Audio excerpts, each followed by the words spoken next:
Hello everyone. हमने last chapter में देखा था कि सुआ को हॉस्पिटल से डिस्चार्ज कर दिया जाता है और वह घर वापस जाते समय अपनी पुरानी सोच में चला जाता है और वह सोचता है, एक पल में मेरे कपड़े उतार दिए गए और उसका व्यवहार बिना किसी प्रिपरेशन के मुझ पर टूट पड़ा।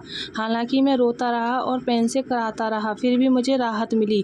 तभी जू उसे आवाज़ देते हुए कहता है, सूहा ली सूहा। जू की आवाज़ को सुनकर सूहा अपनी सोच से बाहर आता है और उसकी तरफ देखते हुए कहता है, मैं ठीक हूँ। के बाद जू उसकी तरफ बड़े ध्यान से देखने लगता है तो सूहा कहता है, मैं सचमुच ठीक हूँ। फिर सूहा सोचता है, अगर मैं तुम्हें अंकल या डायरेक्टर कहता जू हेवन सीसी के बजाय। सूहा की बात को सुनकर जू एक गहरी सांस लेता है तो उसे देखकर सूहा कहता है, उस मूवमेंट पर किस प्रकार के एक्सप्रेशन कर रहा है। फिर सूहा जू को एकटक देखने लगता है और कहता है, क्या तुम सैड फील करते हो? क्या यह पेन करता है? क्या तुम्हें गुस्सा आता है? फिर वह आगे कहता है, नहीं, वह अपनी सभी फीलिंग्स को दबा देगा और ऐसा दिखावा करेगा जैसे कुछ भी हुआ ही नहीं। को ऐसे देखते हुए देखकर जू उसकी तरफ पलट कर देखता है। फिर सूहा आगे कहता है, मैं उस पर जो भी क्रेजीनेस फेंकता हूँ वह उसके साथ ही चलता रहता है, कुल पास्ट के किसी भी अदर डे की तरह। सूहा जू को अपनी तरफ देखता हुआ देखकर स्माइल करके उसकी तरफ कंधे उचकाता है और फिर आगे कहता है, यह शायद पहली बार होगा जब मुझे उसके लिए सॉरी फील हुआ है। वह आगे कहता है, मेरी हालत को लेकर इसका विरोध करना बहुत ही बेतुका है।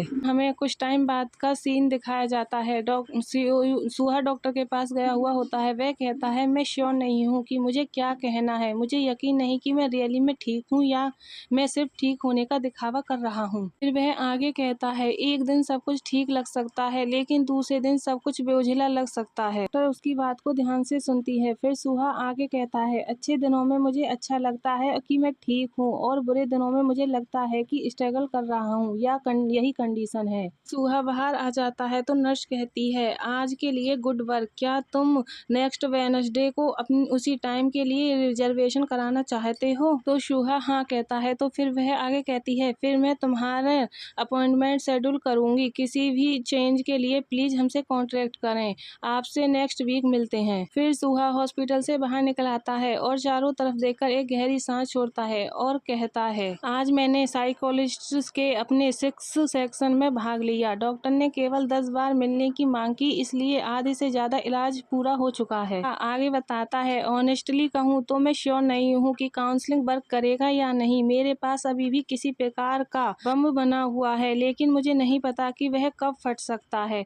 यह बोलकर सूहा वहाँ से जाने लगता है और जाते हुए कहता है, आज बहुत ठंड है। फिर सूहा एक टॉय शॉप में जाता है और वहाँ पर चारों तरफ देखने लगता है तो उसकी ओनर कहती है, उसे देखकर फिर वह खुशी से उछलते हुए कहती है, क्या तुम 4 ईयर ओल्ड बॉय के लिए टॉय ढूंढ रहे हो? तो सूहा कहता है, हाँ। लेडी हंसते हुए कहती है, मुझे पता था तुम करोगे। सुनकर सूहा ऑकवर्ड फील करने लगता है और फिर वह बताता है, हर वेडनेसडे को मैं एक टॉय खरीदने के लिए बाहर जाऊंगा। और फिर सीन शिफ्ट होता है और हमें दिखाया जाता है कि सूहा अपनी पुरानी बिल्डिंग में जहाँ उसका बेटा रहता है वहाँ जाकर उसे बाहर से एकटक देखने लगता है। उसके हाथ में एक टॉय होता है और वह कहता है, हेलो सोहयुन, मैं ली सूहा, मैं वही हूँ जिसने तुम्हें बर्थ दिया। तुम जे हेवन सीसी और मेरे सन हो। यह बोलकर सूहा सैड हो जाता है और अपने सर को नीचे करके एक गहरी सांस छोड़ते हुए कहता है, हाँ, इस ठंड के दिन में मैं क्या कर रहा हूँ। फिर सूहा अब उस टॉय को टाइट होल्ड करता है और कहता है, मैं निराश हूँ। शिफ्ट होता है और हमें दिखाया जाता है सूहा नीचे फर्श पर ही सो गया होता है तो जू हेवन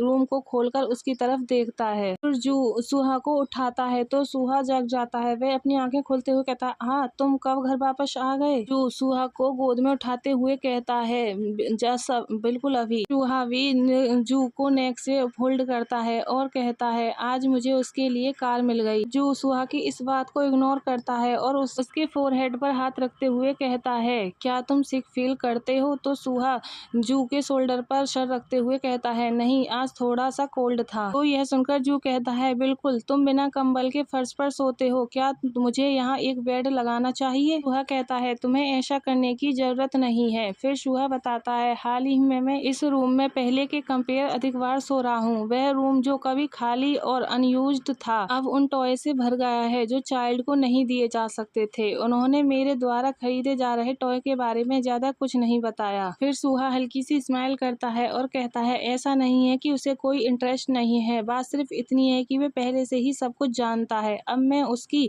कोल्डनेस को इंडिफरेंट समझने की भूल नहीं करता। फिर सूहा जू से कहता है, अब तुम मुझे नीचे रख सकते हो, मैं पूरी तरह से जाग रहा हूँ। यह सुनकर जू कहता है, ठीक है, मैं सिर्फ तुम्हें गले लगाना चाहता था, लेकिन तुम्हारे लिए नहीं। यह सुनकर सूहा जू की तरफ देखते हुए कहता है, तब क्या? तो जू कहता है, सहजता से बनाए। यह सुनकर सूहा कहता है, मैं पहले भी यही सोचा था। क्या तुम्हें यह एहसास है कि तुम हमेशा रूड टोन में बात करते हो? मुझे आश्चर्य है कि क्या इस तरह बात करना जरूरी था? तो जू कहता है, मुझे पता है, यह मैं बहुत सुनता हूँ, लेकिन क्या यह तुम्हारा प्रेफरेंस नहीं है? यह सुनकर सूहा पाउट बनाता है और सोचता है, मैं बस कुछ प्रेफरेंस रखने का दिखावा कर रहा हूँ। एक साथ चौंक जाता है और उसे कुछ पुराना सीन याद आता है, जब जू ने उससे कहा था, जब मैं तुम्हारे साथ काइंडता के पेश आता हूँ तो तुम्हें इससे नफरत होती है, राइट? इसलिए मैं इसे मैच करने की पूरी कोशिश कर रहा हूँ। यह सब याद आने पर सूहा सैड होकर जू के शोल्डर पर फिर से अपने फेस को रख लेता है और कहता है, मैं इसे पहले नहीं समझता था, लेकिन अब मैं इसे जानता हूँ। पहले मैं उसके किसी भी टाइम के अफेक्शन का विरोध करता, यहाँ तक कि जरा सा भी। यह सोचकर सूहा अपने फेस को जू के फेस के पास ले जाता है और कहता है, यह मेरी प्रोफेशन नहीं है। सोचता है, मैं इसका बहुत शौकीन नहीं हूँ। तो यह सुनकर जू कहता है, तो फिर तुम्हारी प्रेफरेंस क्या है? मैं नहीं जानता। यह सुनकर सूहा जू की तरफ देखते हुए कहता है, मैं नहीं जानता, मैंने कभी इसके बारे में नहीं सोचा। तो यह सुनकर जू हल्की सी स्माइल करते हुए कहता है, इसके बारे में सोचें और मुझे बताओ, मैं यथासंभव तुम्हारी प्रेफरेंस के अनुसार एडजस्ट करूंगा। यह सुनकर सूहा सीरियस फेस के साथ फिर से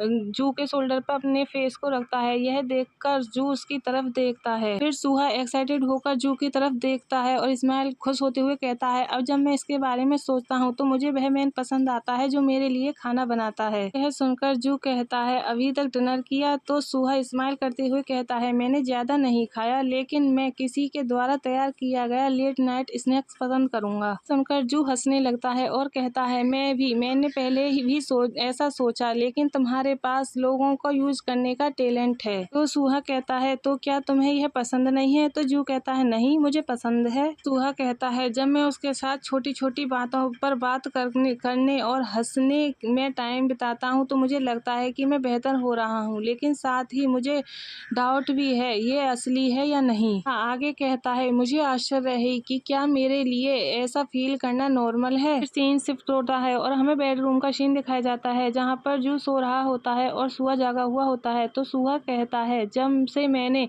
एंटी डिप्रेसेंट मेडिसिन लेना बंद किया, मुझे इनसोम्निया का अनुभव हो रहा है। फिर सूहा बैठ जाता है और सोचता है, क्या मुझे अपने आप को कुछ वार्म वाटर में भिगोना चाहिए। सूहा आगे बताता है, एंटी डिप्रेसेंट मेरे लिए इलाज से ज्यादा एनेस्थेटिक की तरह थे। डॉक्टर ने मुझे वार्निंग दी, लेकिन मैं मेडिसिन पर डिपेंड होकर जीना नहीं चाहता था। फिर सूहा बाथरूम में जाता है और अपने कपड़े उतारते हुए बताता है, मैंने हार्मोन मेडिसिन लेना बंद कर दिया। बिना रट या प्लेसेटा के ओमेगा, न केवल मेरा मन अनवेल है बल्कि मेरी बॉडी भी अनवेल है। फिर सूहा बाथटब में बैठ जाता है और सोचता है, यह अजीब है, जब मैं छोटा था तो मुझे ओमेगा होने से बहुत नफरत थी, अब मैं अपनी बॉडी को ओमेगा जैसा न होने पर अनकंफर्टेबल फील करता हूँ। यह सोचकर सूहा हंसने लगता है और फिर वह कहता है, शायद यही रीजन है कि डिस्चार्ज मिलने के बाद भी उसने मुझे नहीं छुआ, क्योंकि अब उसे मेरे लिए सेक्सुअल डिजायर फील नहीं होते। एक साथ जोर से आवाज आती है तो सूहा टर्न होकर गेट की तरफ देखता है, तो वहाँ पर जू आया हुआ होता है और वह गुस्से में तेज से चिल्लाते हुए कहता है, तुम अभी क्या कर रहे हो? तो सूहा कहता है, ओह, बस मुझे नींद नहीं आ रही थी। तो जू उसकी तरफ जाते हुए कहता है,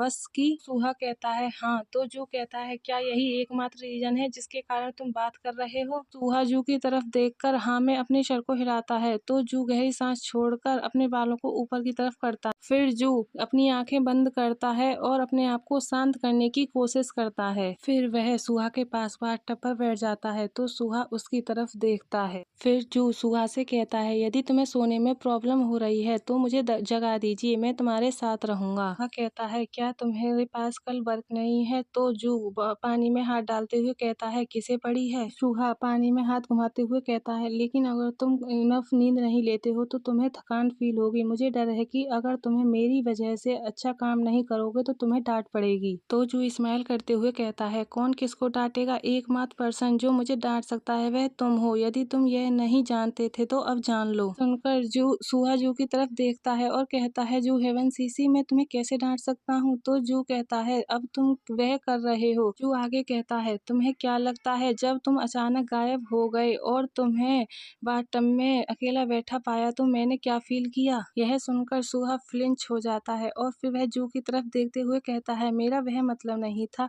तो जू कहता है, दोबारा ऐसा मत करो। सुनकर सूहा सोचता है, मैं निश्चित रूप से नॉर्मल नहीं हूँ। मुझे उस एंजाइटी को इमेजिन करके खुशी हुई जो उसे तब फील हुई होगी। सूहा अपने दोनों हाथ दिखाते हुए कहता है, मैं बस वॉश करने जा रहा था, देखो कोई चाकू नहीं है। यह सुनकर जू गुस्से में सूहा की तरफ देखता है और अपने दांत पीसता है। तो सूहा सैड होकर जू की तरफ देखते हुए सोचता है, मुझसे गलती हो गई। सूहा कुछ नहीं बोलता और सैड होकर नीचे की तरफ देखने लगता है। तो जू उसमें गर्म पानी डालने लगता है। तो वह पानी डालते हुए कहता है, अब से मुझे जगाओ और पूछो कि मैं तुम्हारे साथ चलूं। यह बोलकर जू वहां से जाने लगता है। तो सूहा पीछे से जू का हाथ पकड़ लेता है। तो जू यह देखकर पीछे पलटकर सूहा की तरफ देखता है। तो सूहा उस जू की तरफ देखता है। तो जू रुक जाता है और फिर वह अपने कपड़े उतारने लगता है। तो सूहा बड़े ध्यान से जू की तरफ देखता है। फिर जू बाथटब में जाता है और सूहा के पैर को पकड़ता है और उसे फिर अपनी तरफ पकड़कर खींचता है। तो सूहा जू की तरफ देखता है और वह कुछ नहीं कहता। फिर जू सूहा के फेस के क्लोज जाता है और कहता है, तुमने इस तरह सॉरी बोलना कब से सीख लिया। तो सूहा अपने फेस को टर्न कर लेता है और दूसरी तरफ देखते हुए कहता है, मैं ऐसा इसलिए नहीं कर रहा क्योंकि मैं सॉरी फील कर रहा हूँ। सोचता है, यह मेरी गलती क्यों है, तुम ही वह पर्सन हो जिसने मुझसे ऐसा करवाया।